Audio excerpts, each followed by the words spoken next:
thank you this evening.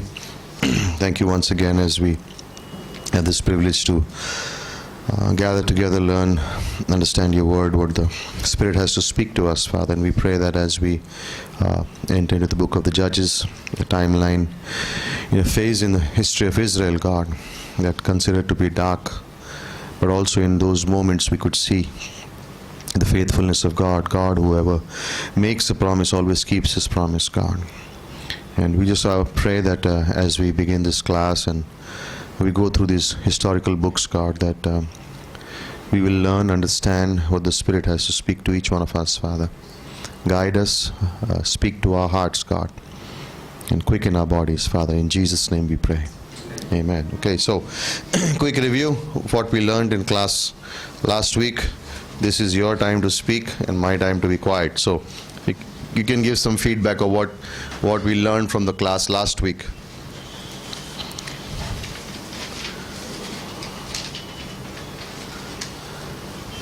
Okay, go ahead. Okay, how many read Judges 1 to 9? Finally. Thank you, Lord. No. Okay. Okay. What some points from last week's class. Some things. Sorry? Distribution of the land. Anything else? Yes, anything else? What did we learn? Ashok, you can say something from last week. You were there, right? Okay. So, okay. Go on. Give me some feedback from last week.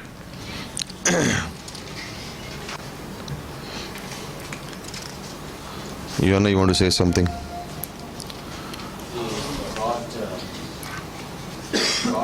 promises he never fails. Yeah. He goes to us. Yeah. Anything specific you remember? We know those parts, but anything specific? Anything, you remember the 6 cities of refuge? What did they signify? Why were they built?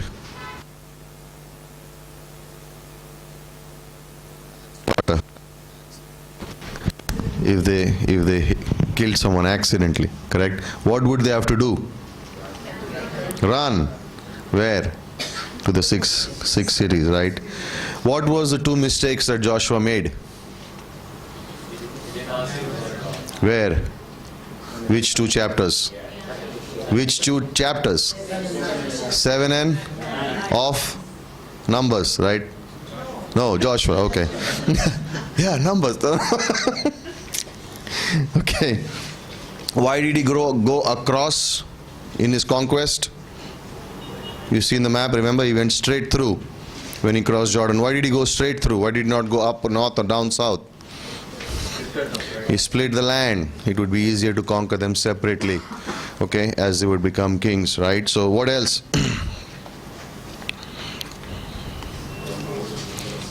What else did we talk about? You remember the final allotment, the messages 23 and 24? Joshua speaks to the elders and then he speaks to the people, okay, and he reminds them of what God has said he does, and also stay close, stay connected with the word of God. And then what did we end the class with? The bones of Joseph, the faithfulness of God, the bones of Joseph, okay? So the bones of Joseph. Now, we now come to a book, the book of Judges. Okay, now when you remember the book of Judges, it's good, you can go through, I hope you have gone through the introduction of the book. It's already there in the manual, and this is not the time to go through that, but that's for your home reading, okay? And when there is a quiz specifically on each book, there will come something from that introduction. So make sure you read it, because there are important days and instructions that are mentioned in the introduction of each book. Okay, so we will not discuss that in the class, but that's for your home reading. Now, in the book of Judges, whenever you see the word Judges, it is meaning a deliverer. But the judges here are more like military deliverers, okay? They will deliver Israel militarily, not in a spiritual way. But we'll come to that, okay? So, Judges chapter 1, and in your manual on page number 19, and you see there is a whole portion from Judges chapter 1 to chapter 3 verse 6, okay, on page number 19, and that's a significant portion of scripture, and we'll spend some time on that, okay. And here you will see the victories of the tribe of Judah, and God is speaking to them in verse 1. Now it came about after the death of Joshua that the sons of Israel inquired of the Lord, saying, who shall go up first for us against the Canaanites to fight against the Lord? Also request you, please carry your Bibles along with you, okay. There will be some verses that I will be giving you for marking, some verses that I will be telling you to write down, mark scripture, which means I'm going to ask you on those ones. So it's good that if you keep a Bible ready with you, right? So when we finish the book of Joshua, we remember the major of the kings, 31 kings, were defeated, but there was still land to be possessed. And Joshua put them in the command and says, drive them all out. Now you will find in the book of Numbers and Deuteronomy chapter 7, we'll cover that a little later, specific commands that God had given to Israel when it comes to the Canaanites, when it comes to the enemy. So there are specific commands that God has given what to do when the enemy is encountered. Last week, remember, we had a discussion on why God is so violent. Why is he asking to kill so many people? Okay, and the reason for that question comes up is because people are not aware of what the Canaanites would do, or what were their practices. Secondly, also we should not forget, in Genesis 12, God gave a promise saying they have a time of 400 years to repent. They had 400 years. They had that time. When Israel crossed the Red Sea, Rahab and the whole crowd heard of what God had done. They had the time. They chose not to accept the Lord. They chose to go against him. Okay, and that's why there was no option, and God had to annihilate them completely. That's why the commands were given. But you will see here what happened when the enemy remained. Okay, so in verses 1, initially you will see here, the Lord said to Judah, go up, and I shall give the land into your hand. Judah said to Simeon, his brother, come up with me into the territory. This is verse 3 of chapter 1. That we will fight against the Canaanites, and I in turn will go with you into the territory allotted to you. So Simeon went with him. Judah went up. The Lord gave the Canaanites, the Perizzites, into their hand, and they defeated 10,000 men at Bezek. They found Adonibezek in Bezek. They fought against him. They defeated the Canaanites and the Perizzites. But Adonibezek fled. They pursued him, caught him, and cut off his thumbs and big toes. And Adonibezek said, 70 kings with their thumbs and their big toes cut off used to gather up as scraps under my table. I have done so the Lord has repaid me. So they brought him to Jerusalem, and he died there. Now this is the first conquest that happens. And God said to Judah, you will go into the battle. Judah obeys. They go along with Simeon. Now if you read Joshua 19, you will see Simeon's inheritance was in the same place as Judah was. They were given the land together. They were brothers. Okay. Genesis 35:23, Judah, Simeon brothers. You will see that there. Okay. So they obeyed the will of God. They obeyed the call of God, and they went. These two tribes conquered the Canaanites. You will see that in verses 4 to 7. They captured, they cut off. Now why would they cut off the king's toes and thumbs? Two reasons. One, he could not run away. Secondly, he could not fight. Your thumb is taken away, you can't shoot bow and arrow, you can't hold a sword. So they would do that. They would do that to the kings. So one, he can't run away, he can't flee. And second, he is no longer capable of war. So that was humiliation. They would do that purposely. And they did that to him, and Adonibezek said, I have done that to 70 kings. And God has done it back to me. Okay, so he realized what is happening with him. Okay, so now in verse 8, the sons of Judah together fought against Jerusalem and captured it, struck it with the edge of the sword, and set the city on fire. Now, this city located near the border, Jerusalem, later on will become the city of David, but as of now there were enemies there. Afterwards the son of Judah went down to fight against the Canaanites living in the hill country, in Negev and the lowland. Okay, and you see that up to verse 9 and 10. Okay, and you see there in verse 10, who lived in Hebron, now named Hebronly, formed out Kiryat Arba, and struck Sheshai and Ahimam there. Who was in Hebron? In the hill country? Caleb. And there were enemies still there, so now they go and fight there, okay?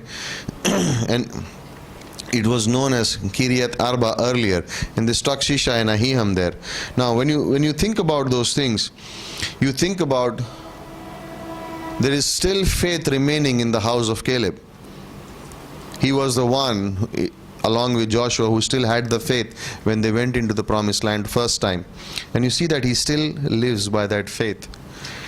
In verse 11, then from there they went against the inhabitants of Debir, now called.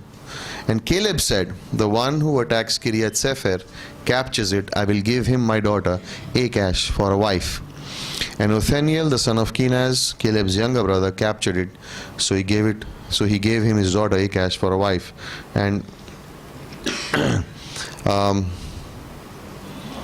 when you look at these verses, right up to verse 19, okay, there is one phrase that you will continuously see, and it's that the Lord said and the Lord did, and he gave it into their hands. Now this is a point in time where these tribes are still obeying what God is saying. Up to verse 19, God is still, whatever God is saying, they are speaking. In verse 17, Judah goes with Simeon. They struck Canaanites living in Zephtah, destroyed it, and the city was called Homra. Again, you see, God said, they went, they destroyed. Okay, verse 19, the Lord was with Judah. So that is the key that remains in the first 19 verses of chapter 1. And that is also the key that remains in our lives. God was with them. Now why did the successes happen? Not because of they were strong militarily. The success always was because God was with them. They may have had a big army, but the moment there was God's presence was not with them, they would lose. Ai is a good example. Remember, in Joshua 7, they lost to a smaller army. Why? Because God was not with them in that point of time. They were acting of their own free will. So in verse 7 up to verse 19, you are seeing these things happen. In verse 20, then they gave Hebron to Caleb as Moses had promised, and he drove out from there the 3 sons of Anak. Okay. Now, if you want to read about Anak, read Numbers chapter 13. You will realize who they are. Okay. So now, whenever till this point, Romans 8:31 is in effect. God is with us, who can be against us? Okay, it's in effect, it's going on. The victory again is not a physical victory, it's always a spiritual victory. Their confidence is in the Lord, that's why they are getting those victories. Good verse is 1 John chapter 5 verse 4. Okay, this is the victory that has overcome the world, our faith. They were living by faith. 1 John chapter 5 verse 4. They were living by faith, and hence they could experience the victory that came by faith. Okay, a good lesson for the believer to learn today is that's how you will experience victories in your life too. Okay, if you live by faith, not by anything else. Okay, and then verse 21, it begins. Chapter 21, verse 21 of chapter 1 says, but the sons of Benjamin did not drive out the Jebusites who lived in Jerusalem. So the Jebusites have lived with the sons of Benjamin in Jerusalem to this day. Now here is the first, you see that the people are beginning to slowly saying it's okay. It's okay. Remember what was the heat? It was not a heated discussion, but it was a little bit, everyone was wanting to know, why is God asking to kill everyone? Israelites are also thinking that. Why kill everyone? It's okay, they'll serve us. No, we need servants. Why should we work? We will rule over them. Let's not kill them. Their thinking is coming in. Let's not be harsh. Let's allow them to live. So we did not drive them out. And you will see the results that come in. Likewise, the house of Joseph went up against Bethel. The Lord was with them. The house of Joseph spied out Bethel. The spies saw a man coming out. They struck the city. They win there. Verse 27, but Manasseh did not take possession of Beth Shehan and its villages, or Tenak or its villages, or inhabitants of Dor and its villages. Verse 28, and when it came about, when Israel became strong, they put the Canaanites to forced labor, but they did not drive them out. Let's make them our servants. The enemy will become our servant. You know what that is? They are trying to say, the enemy, we can rule over them. God has given them in our hands. We can rule over them. Okay? And you will see a little bit of a thing that keeps coming into this. Verse 29. Neither did Ephraim drive out the Canaanites. So the Canaanites lived in Gezer. Zebulun did not drive out the inhabitants of Kitron. So the Canaanites lived among them and became subject to forced labor. Asher did not drive out the inhabitants of Akko. Asherites lived among the Canaanites. They did not drive them out. Naphtali did not drive out the inhabitants. Now you see what's going on. Verse 34. Then the Amorites forced the sons of Dan. Now the enemy is pushing the tribe of Israel back. In verse 34, it goes reverse. Till this point, Israel is not driving them out and making them servants. And in verse 34, the Amorites forced the sons of Dan into the hill country. They did not allow them to come into the valley. Now the enemies got stronger, okay? So, yet the Amorites persisted in living in Mount Heres, in Aijalon, in Shalbim. But when the power of the house of Joseph grew strong, they became forced labor.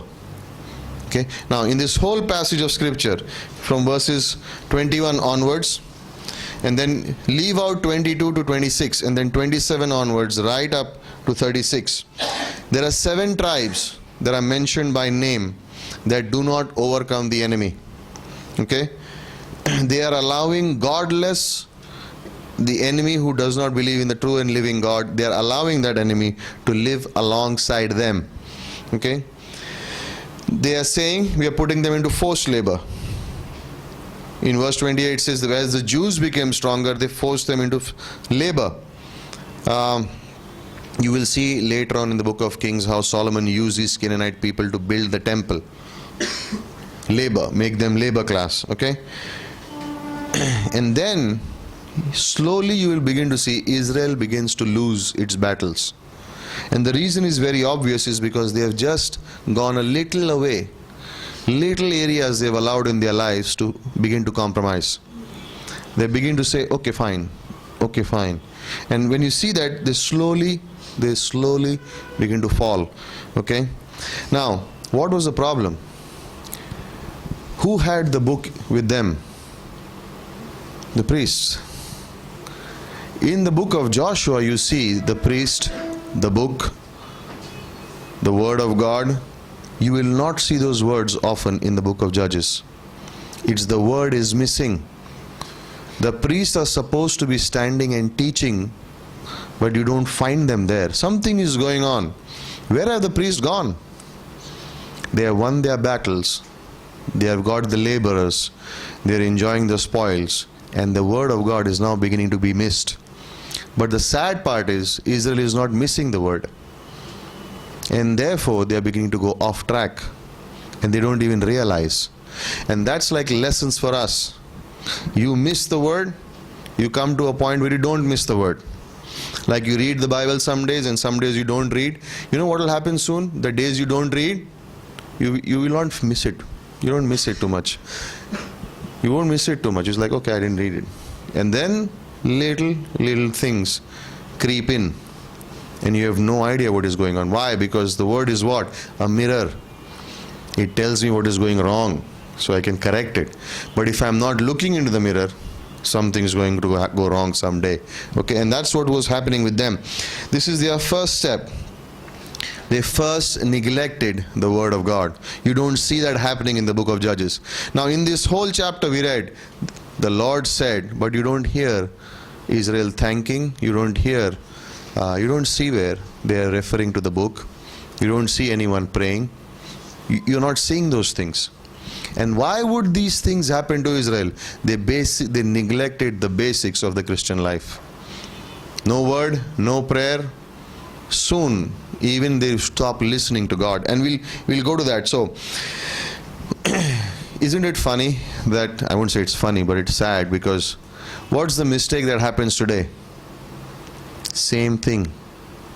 It's not, the moment the neglecting of the word begins, error will come in, compromise will come in, and soon the fall will come too. Individually, corporately. If a church does not teach the Word of God systematically, soon the error will come in. There will be confusion, there will be fightings, there will be divisions. It will happen. Why? It all starts with neglecting the Word. It all starts with neglecting the Word. In an individual's life, in a church life. A church can get so busy with programs that they do not teach the Word. There will be a problem, guaranteed. It may not seem, you can't see from outside, but inside it's going on. It's just a matter of time. And that's what goes on here, right? 2 Timothy chapter 4 verses 3 to 4. This is what it says. For a time will come when they will not endure what? Sound doctrine. 2 Timothy chapter 4 verses 3 and 4. They are key verses. There will be a time that comes where they will not endure sound doctrine. From the book of Judges, you are learning what Paul is saying to Timothy. Why? Eternal principles. They are still valid today. Okay, so that's going to be the key. How we'll go through the historical books. We'll read it here, and we'll see the application in the New Testament and our lives today. He says, but according to their own desires, because they have what? Itching ears. Itching ears. You know what itching ears means? I want to hear the message I want to hear. I like the nice, encouraging, loving message. I don't want to hear about sin. I don't want to hear about tough messages. I want nice. And you see a lot of preachers on TV today who talk about God, but they never take the name of Jesus, never take any doctrine out. God will bless you. God will multiply you. God is telling me to give 10,000. Oh man, itching ears. People like to hear that. It sounds nice. I feel encouraged. I feel loved. But the moment you say, don't sin, God will chasten you. I don't like this message. This is too tough. The other flip side of itching ears is legalistic messages. I have to do something. I have to do something. I was sitting in a service and it just made me realize something. The preacher came up and, okay, it's not in this church, and he just spoke one of the most legalistic messages I've ever heard in my life. He started his message, and in between of the message he said, no, it's not good to speak about grace all the time. We must also speak about what we have to do and about sin, and this is what we should do. And he gave a list of how people, the things they do wrong. At the end of the message, I was like, I should hide under a table somewhere, because, it was so much of things to be done. And what surprised me, and everyone was quiet, and what surprised me was people got up and went up to say, an amazing message. And I was like, they liked it. The people liked that message. And it just brought one point to my mind. It says, you know what? Some people love that message because they are unaware of the grace of God. And they like that I have to do something to please God. And God is then pleased with me. But they forget what God has done. You know what happens with legalism is? It's a dry life. Everything there has to be an answer. Something needs to be done to get something out. Otherwise, God is a tough taskmaster, and that kind of life never works. That kind of life never works. And you will see here, and they will heap themselves up as teachers. They will turn their ears away from the truth and turn aside to fables, stories. Okay?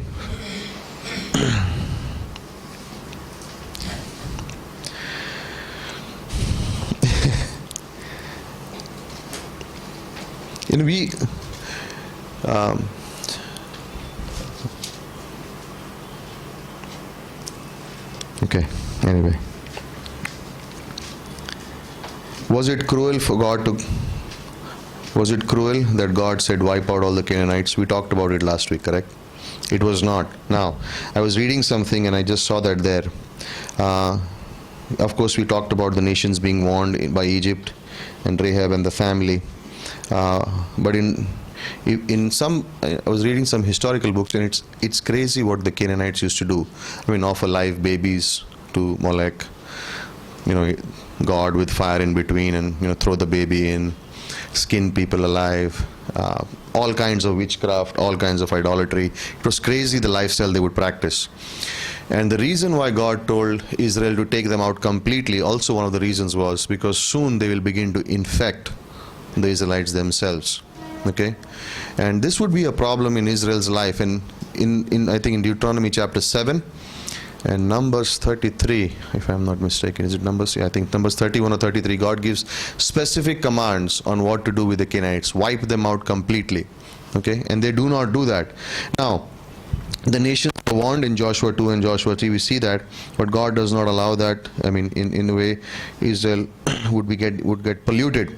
So, I think it's Numbers 33. So, now, this was what I read in the article. The main deity of Canaan was Baal.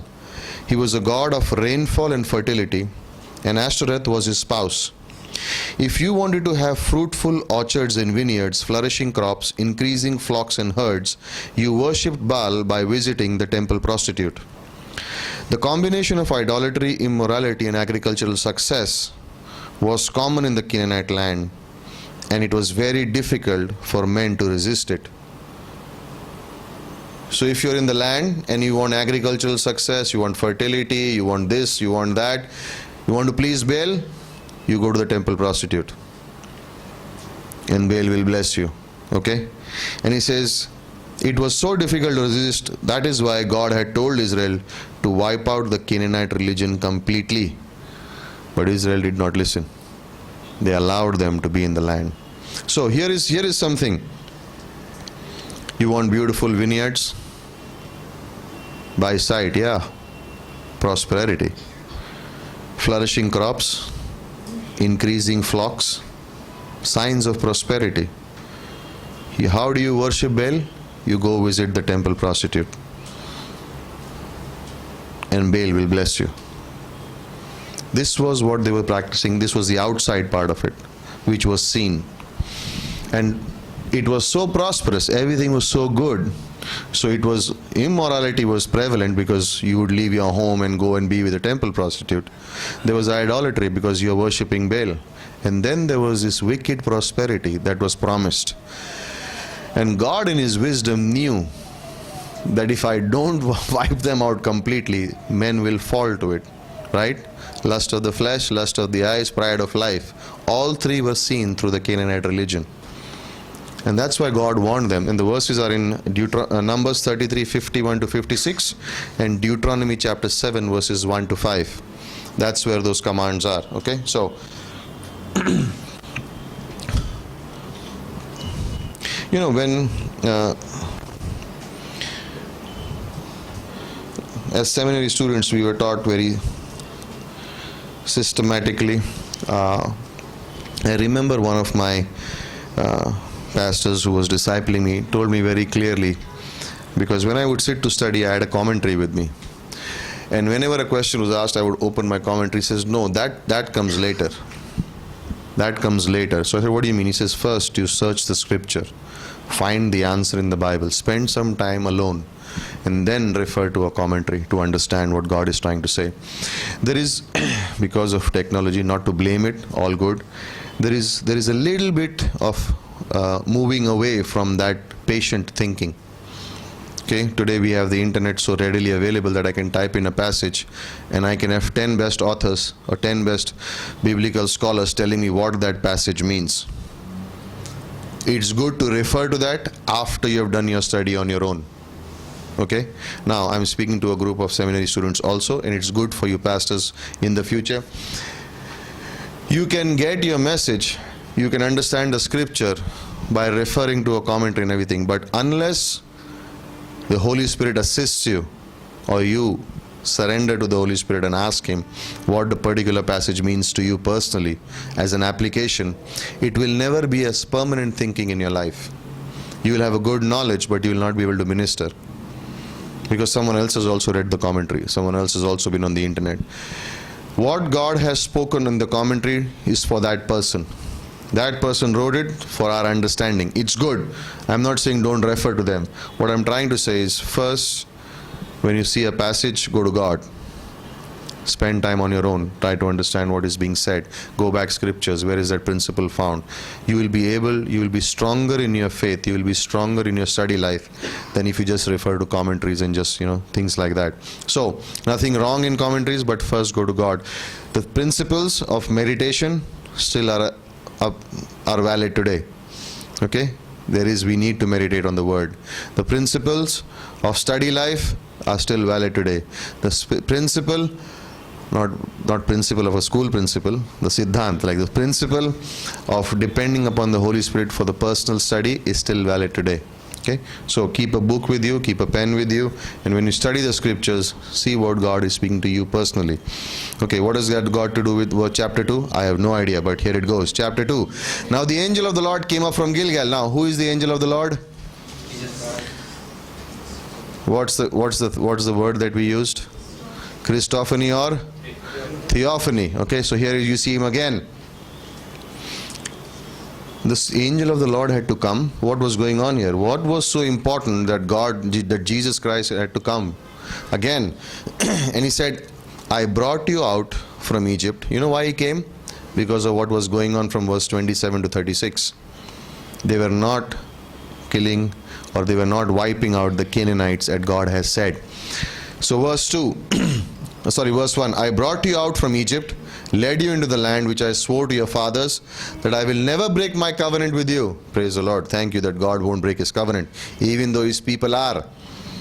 And as for you, you shall make no covenant with the inhabitants of the land. You shall tear down their altars.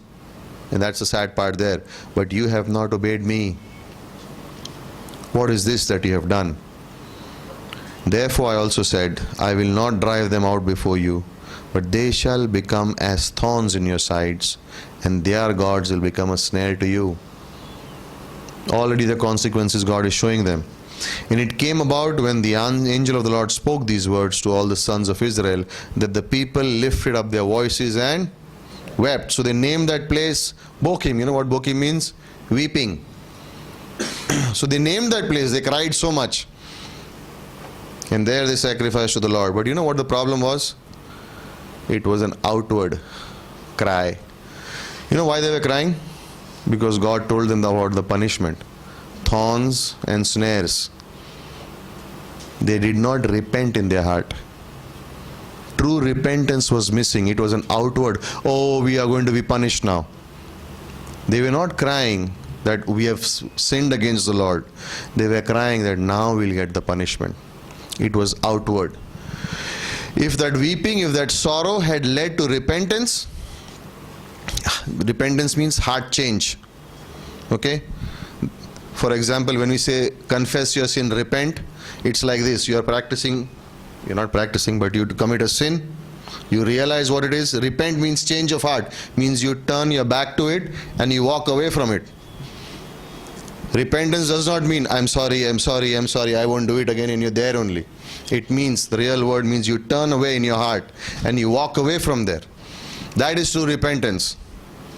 But here, the danger was there was no true repentance. Crocodile tears here. In reality, they did not repent. They were just upset about the punishment that they were going to get. You know, they were not sorrow. They were not sad that they had gone against the Lord. And that is what the problem was here. They had defiled their walk. God always tells us there is something that God commands us to. There are some things that God commands us not to do. Okay, 2 Corinthians chapter 6 verses 14 to 2 Corinthians chapter 7 verse 1. If you read those verses, you will see what has the work of God got to do with the world. What have idols got to do with these things? Unequally yoked. Those passages are very important. There are some things we maintain separately. We do not get involved with those things. Okay? We do not get involved with those things. But,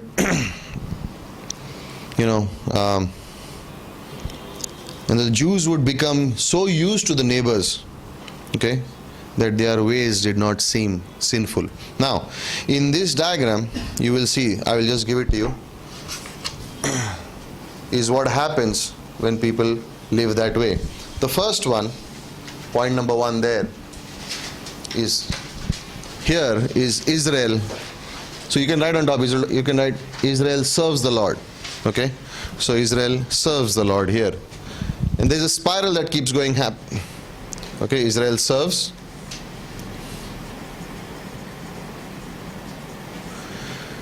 This is the cycle that they would start with. They would serve the Lord. Then they would have idolatry. They would fall into sin.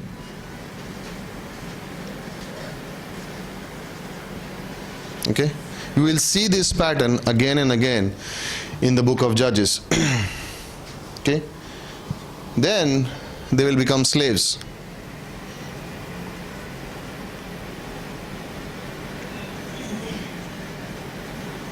They will become the slaves of those very people, right?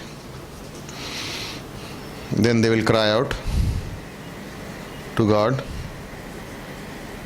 God will send a deliverer or a judge, and then they are freed up here. They are delivered.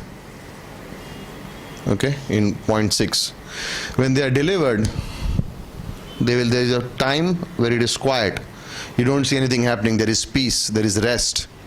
And then they will have the same thing happening again. They will serve. They will fall into sin. They will become slaves. They will cry out to God. And this goes on. And Israel keeps going down. Israel keeps going down. Okay? You will see this pattern again and again and again in this book. Now, does it happen today? Here we go. This is for the New Testament believer. First step, James chapter 4 verse 4. Yes, I'm giving it. James chapter 4 verse 4. Friendship with the world. Okay, oh, so what if they're unbelievers? I can be friends. I can go out for movies with them. While I'm with movies with them, I will share the gospel. Which one I don't know, but I will share. James chapter 4 verse 4. Second spiral down is James chapter 1 verse 27. You become spotted by the world. 127. Which means now some of your behavior is becoming like them. Simple, it keeps there, okay? Third, 1 John chapter 2 verse 15. You slowly begin to love the world. After all, we are called to live in this world. God said, be in this world. Yes, but He also said, do not be of this world. 1 John chapter 2 verse 15. Okay? Then comes Romans 12:2. You become conformed to the world. Conformed to the world. Romans 12:2. Okay? Do not be conformed, but be transformed by the renewing of your mind, right? And then 1 Corinthians 11:32. You're in a way condemned. I don't want to use that word, but there is a spiritual discipline right there. Now, who are the three names that you think of when it happens? Lot, Genesis chapter 19, right? You see that happening in Lot's life. Samson, Judges chapter 16, and Saul, 1 Samuel 31. In those three people's life, you see that pattern. Like in the end, destruction, because why? They became worldly. Now, why are these verses given in the New Testament? For us, it is possible. How did it start? Friendship with the world. And what does James chapter 4 verse 4 say? Friendship with the world is what? Enmity with God. Now, I can read James 4:4, first part, friendship with the world, and forget enmity with God. You will soon be spotted. Which means patterns will begin to show of worldliness. Okay? How? In conversation it comes out. Suddenly in the middle of the whole conversation, people start talking about movies. You're like, something's not right here. How in a spiritual conversation, topics of movies has come out. Okay, something is going on. If that is not put in check, if that is not there, soon they will begin to love the world. And the devil is very, very, very smart. Don't think you can outsmart him. Without the Holy Spirit, you can do nothing. With the Holy Spirit, he can't do anything to you. You are not filled with the Holy Spirit. You are walking and you're living as you are. You will fall, guaranteed. And it's subtle, very subtle. Very slowly it creeps in. Okay, remember we said last time, he's a roaring lion, yes, but he's also a deceitful serpent. He slides in, you won't even know. Okay, so give no place to him. 2 Corinthians 11, you give no place to him. Right, 1 Peter chapter 3 and 1 Peter chapter 5, give no place to him. Okay, so in verses 1 to 5, Christ appears. He says, I am keeping my promises even though you are not keeping your promises. Thank you, Lord, for grace. Right? And in verse, they named the place Bochim, they sacrificed there. When Joshua had dismissed the people, the sons of Israel went to each to his inheritance to possess the land. The people served the Lord all the days of Joshua, and all the days of the elders who survived Joshua, who had seen the great work of the Lord which he had done for Israel. Then Joshua the son of Nun died, servant of the Lord, died at age 110. They buried him. Verse 10, all the generations gathered to the forefathers. And there arose another generation after them who did not know the Lord, nor yet the work which he had done for Israel. And that's where the whole thing began. You see, again, after what happened with Joshua, God did not have a successor after Joshua. Why? The priests were there. It was their duty to teach the word. The parents were there. It was their duty to tell them what was going on and to teach them the word. But you don't see the word. See how a whole society can collapse because the word is neglected? We see great nations who were once missionaries sending out nations today. They are not even following the Bible. Why? The word was neglected. Take it out. Let the word of God take a back seat. The moment the word of God began to take a problem began. And the devil is very smart. He wants that. Sometimes he will tempt a believer like this. Don't you know it's a holy book? You should read it only when you're not sinning. It's the word of God. How can you read as a sinner? Read the book only when you're confessed up to date. You know why he says that? He will never stop sinning. Always something or other will be happening.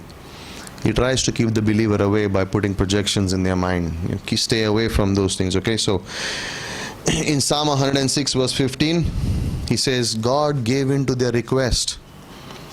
During the wilderness also, remember? They wanted manna, they wanted food. He says he gave them their request, but he also sent leanness in their soul. But in verse 22 he says, Israel knew God's ways, but Moses knew God. What a difference. Israel knew what God does, but Moses knew who God was. And that's who we are. We want to know who God is. That's my personal relationship with God. God does this, God does this, all. Not that familiarity of what God can do. But do I really know who God is? Personal relationship. Do I really have that?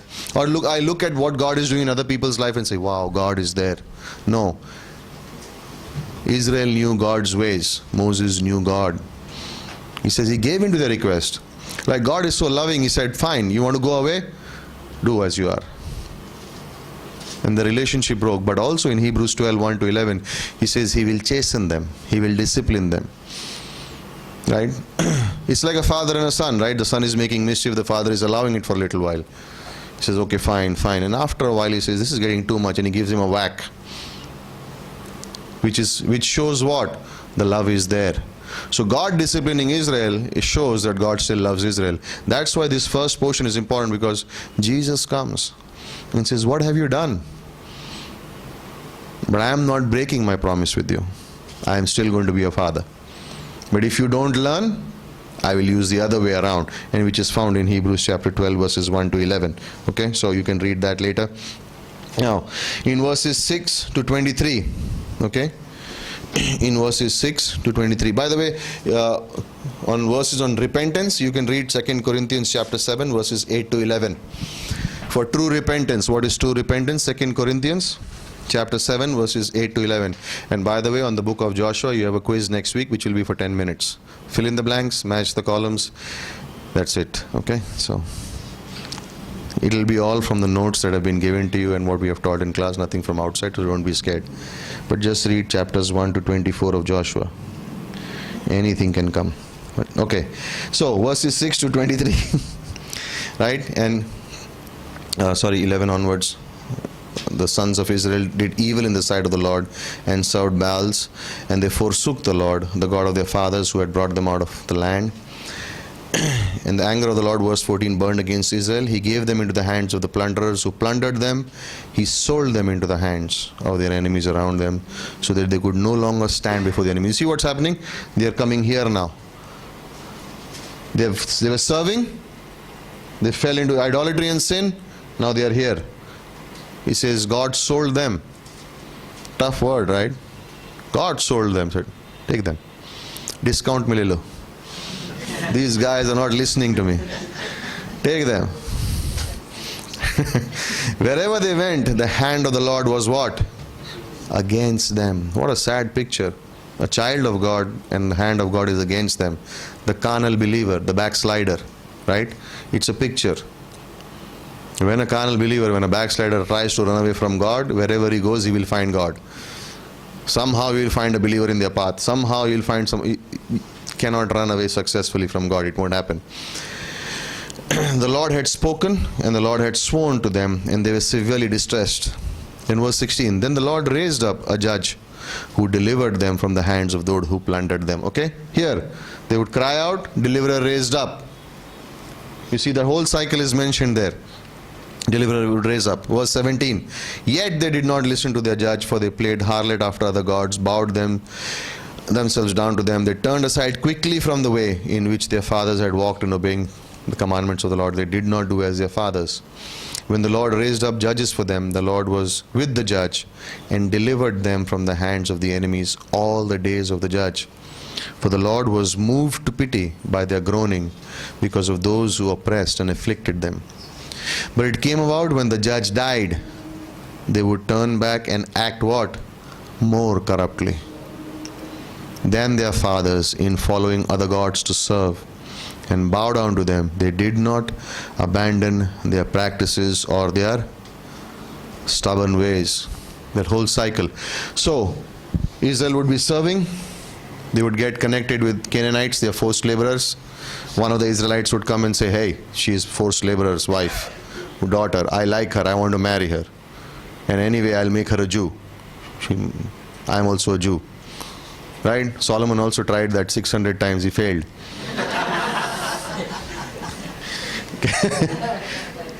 They would fall and they would begin to practice what Baal was doing.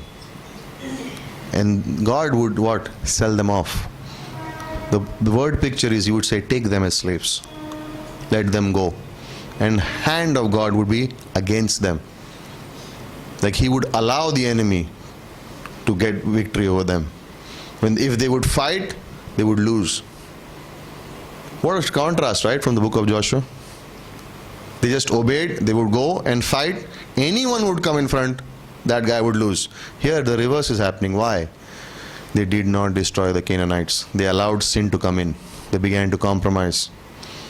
Then they would cry out, God, we are sorry. You say, oh, my children. What a beautiful picture, right? In spite of this, here, at this stage, God says, I have pity on you. I will send a deliverer. Okay? The deliverer will deliver you. There will be a time of peace. But as soon as that judge dies, they go what? Even more evil. They acted even more corruptly. So morally, the whole nation begins, that's why it's called the downward spiral. They would go worse and worse and worse into sin. Continue to happen, okay? And we'll see that. Now, when you look at this diagram, some of you are thinking, not some of you, I'm just joking, okay? So don't take it seriously. But if you are, then take it seriously. I can also do this. I'll cry out. God will send someone. I'll be delivered. Then I will serve him. Don't try it. Okay. Cycle 1, 11 to 13 is what you see. We saw there. So we experienced that today. Okay. So 11 to 13, 14 to 15. Now you will see this whole cycle is in those verses that we just read, right up to verse 19 and then up to even 23. Okay. So word judge also means to rescue. Okay. The word judge also means to rescue. So there is divine discipline there, okay? The divine discipline. Okay. So the anger of the Lord burned against Israel, and he said, because the nation has transgressed my covenant, I commanded their fathers and not listened to my voice, I will no longer drive out before them any of the nations which Joshua left when he died, in order to test Israel by them, whether they will keep the way of the Lord, to walk in it, as their fathers did or not. So the Lord allowed those nations to remain, not driving them out quickly, and he did not give them into the hand of Joshua. Okay, so we'll take a quick 5-minute break and then we'll go quickly from chapter 3 onwards to chapter 9.